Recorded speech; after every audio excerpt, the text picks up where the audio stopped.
maybe switch now. I mean, who else were you talked about Tesla? Then you go to SpaceX. Yeah. Now I'd like to ask you some questions about Grok and XAI. You want to just give us an update? I think you kind of talked about where the next gen model is, and you said something incredible. I still don't think people really understand it, which is, there's going to be a next training run where you expect, not to start from the, common web and common crawl where you expected an enormous amount of synthetic data. Just tell us about how the evolution of Grok is going and this innovation and why it's so important. Yeah, so we're running using a lot of inference compute and reasoning to look at all of the source data, which is really the corpus of human knowledge, and then thinking about each piece of information and then adding what's missing, and correcting mistakes and removing falsehoods from that training data. So it's like if you take the Wikipedia as an example, but this really applies to books, PDFs, the websites, every form of information. The Grok is using heavy amounts of inference compute to look at, as an example, a Wikipedia page and say what is true, partially true, or false, or missing in this page. Now rewrite the page to correct remove the falsehoods, correct the half-truths, and add the missing context.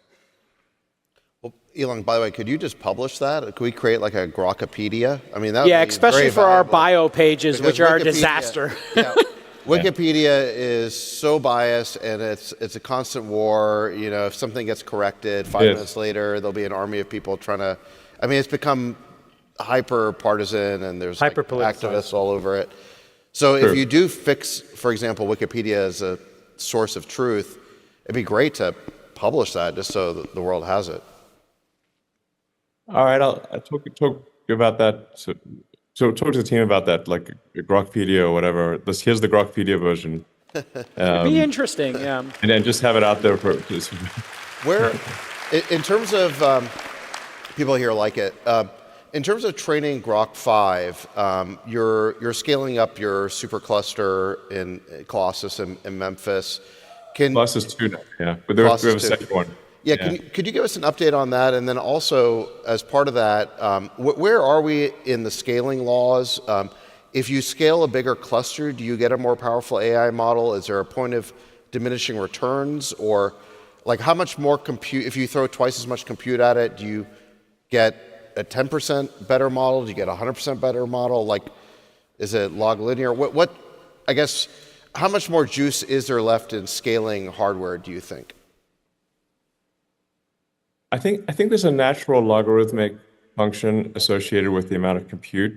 So then, like, say for argument's sake, like 10x more compute will double the intelligence.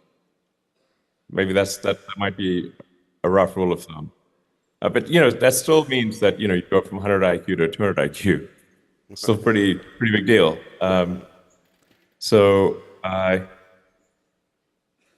And I think we'll see intelligence continue to scale all the way up to where most of the power of the sun is harnessed for compute, and then ultimately most of the power of the galaxy. Sort of Kardashev 2, Kardashev 3 scale compute. So I guess one should think of artificial intelligence not as sort of this, a destination that you reach, but really as part of the overall escalation of intelligence that we are aware of. Human intelligence has also scaled as as the population has increased, and we've been able to store more and more information. Human intelligence has scaled. Now, because of population declines and low growth rate, human intelligence is somewhat plateauing and will actually decline. And my guess is that I think that we might have AI smarter than any single human at anything as soon as next year. Wow. And then probably within like say 2030, probably AI is smarter than the sum of all humans. Do you think humans are on the decline because the AI is evolving? Do you think there's this evolution of the ecosystem on Earth that's underway that we don't really understand the structure of what's going on, but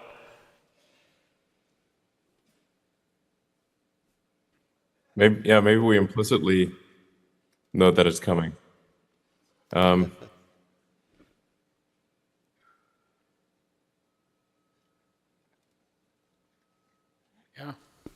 I mean, I hope the birth rates turn around. I'm a big proponent of increased birth rate, obviously. Well, are you Try to set a doing good anything example. about it or no? Yeah, I'm trying to set a good example. You know, we had a big conversation at this conference we didn't expect, which is suicidal empathy, the West, this declining Yeah. birth rate.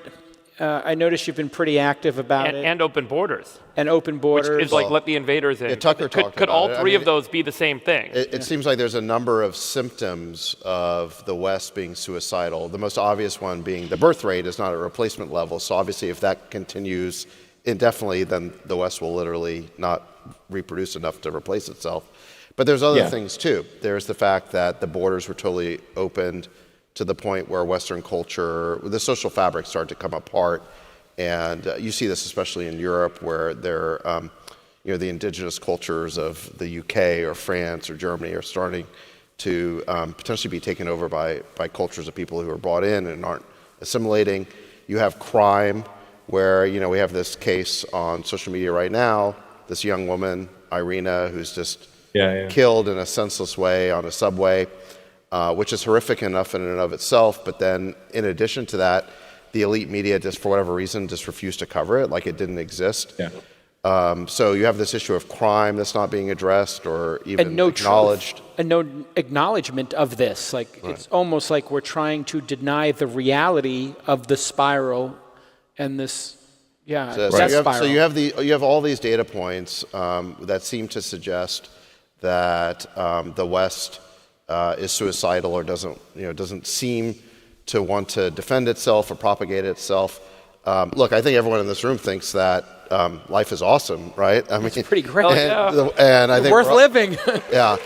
And when Alex Karp was here earlier today defending the West, that got some of the loudest applause at the conference. So I guess we probably don't really understand what's going on. We don't really. Yeah. What's your take, Elon? Because What's your take on the suicide of the West? Yeah. what's going on? I'm very worried about it. Yeah. I'm very worried about it. I think there's let's just say that the actions of the West are indistinguishable from suicide. So it's, and look, at least in America, there's generally a sense of optimism. But when's the last time you talked to someone from Europe who lives in Europe who's optimistic? Not for a while. Yeah. Decades. Like even one? It's rare. So I think unless people have a sense of optimism and purpose about the future, suicide might be just what happens. Like having a child is an act of optimism about the future. So if you're not optimistic, yeah.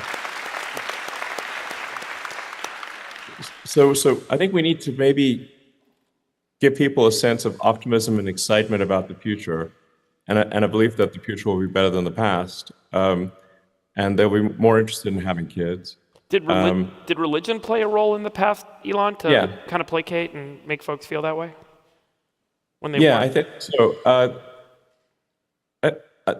Nature abhors a vacuum, and if you take away religion, then I think you actually you get something in its place which is actually worse than what was there before. I mean, it's like destructive, basically. You get like the woke mind virus, filling the hole that religion used to have, taking the place of religion. You get these dystopian de facto religions. that are very self-destructive. So I think perhaps some sort of revival of religion, or at least what we need is some coherent philosophy that people can get excited about. I mean, for me, it's a philosophy of curiosity. I'm curious about the nature of the universe, and I want to go out there, and I want humanity to be out there exploring the stars, maybe meeting alien civilizations. Maybe in some cases we see the ruins of a long dead alien civilization, but they were very strong for 10 million years. The kind of stuff that you see in Star Trek, in a non-dystopian sci-fi book or movie or show. And so I have a philosophy of curiosity of like, I just want to know what's going on. And in order to know what's going on, we must have an increase in the scope and scale of consciousness. We must expand as consciousness. We must grow humanity, and we must extend humanity in order to comprehend to understand the universe, or even what questions we should ask about the answer that is the universe.